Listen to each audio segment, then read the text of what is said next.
ஒரு ஊர்ல ஒரு விவசாயி ஒருத்தர் இருந்தாரு. அந்த விவசாயி அவரோட தோட்டத்துல நெல் பயிரிட்டு இருந்தாரு. அவர் கஷ்டப்பட்டு உழைச்சதால அவரோட வயல்ல நெல் நல்லாவே விளைஞ்சிருந்தது. அந்த விவசாயிக்கு கோழிகள்னா ரொம்ப பிடிக்கும்.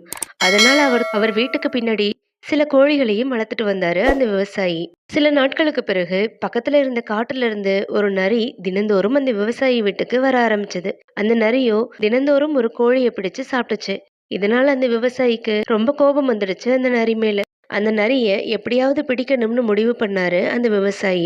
அதனால ஒரு நாள் திட்டம் போட்டு அவர் வீட்டுக்கு பின்னாடி அவர் ஒளிஞ்சிருந்தாரு. நரி வந்த நேரம்னு பார்த்து ஒரு பெரிய கோணி பைய நரி மேல போட்டு அந்த நரிய பிடிச்சிட்டாரு. எப்படியோ அந்த நரியும் அந்த விவசாயி கிட்ட மாட்டிக்கிச்சு. இப்போ அந்த நரியோ விவசாயி கையில இருக்கு.